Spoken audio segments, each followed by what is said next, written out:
The foreach loop is designed to handle arrays and certain types of PHP objects. It can be used in two different ways. The first gives you access to the value of each array element. The syntax looks like this. The first point to note is that foreach is written as one word. It's a keyword, and if you put a space between for and each, it won't work. Inside the parentheses, you add the name of the array you want to loop through, followed by the as keyword, and then a temporary variable or alias that stores the value of the current array element each time the loop runs. So let's see that in practice. This is foreach_01.php, which you can find in the chapter 5, 05_03 folder of the exercise files. Above the doctype declaration is an indexed array called characters. Let's use a foreach loop to iterate through this array to create a bulleted list of names. So between the UL tags in the HTML, on line 14 we need to add a PHP block.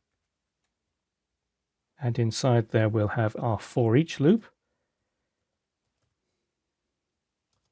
And it's the characters array that we're looping through. Then the as keyword. And each array element is a name, so we'll use name as the alias. Then the body of the loop. In there we need to echo. And we'll have a double quoted string, opening li tag, name, that's the alias for each element as we go through, closing li tag, a semicolon, then just save that and load it into the browser. And there we have that indexed array, which is displayed as the unordered list. As the name suggests, a foreach loop accesses each array element, and it's much simpler than using a for loop for an indexed array, as long as you want to process each array element in order.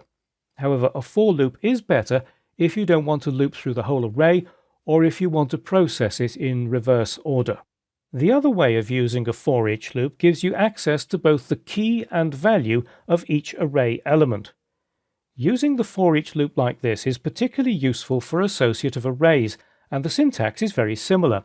After the as keyword, you add two temporary variables separated by the same operator as used to create name-value pairs in an associative array.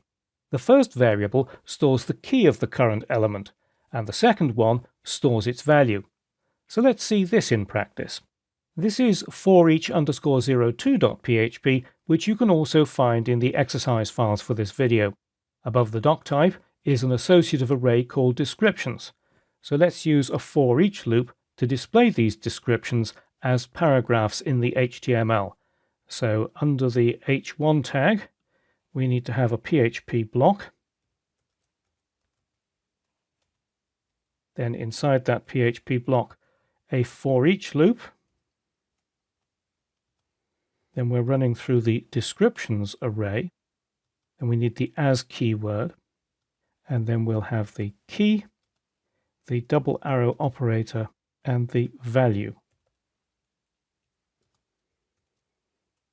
Then inside the loop, we need to echo, and we'll have a paragraph tag inside a double quoted string. Then we will have the key, some literal text, and then the value. And of course, we mustn't forget that. We need a period at the end and then a closing p tag. So if we save that and then load this into the browser, we get those three paragraphs. Earth is mostly harmless, Marvin is the paranoid android, and Zaphod Beeblebrox is the president of the Imperial Galactic Government. So we've been using the key here, followed by is, and then the description. So the foreach loop offers a convenient way of looping through every element of an array. In its basic form, which we had here in foreach_01.php, it stores the value of the current array element in a temporary variable. And when used with an associative array, you can define two temporary variables, one that stores the current element's key and the other one for each element's value.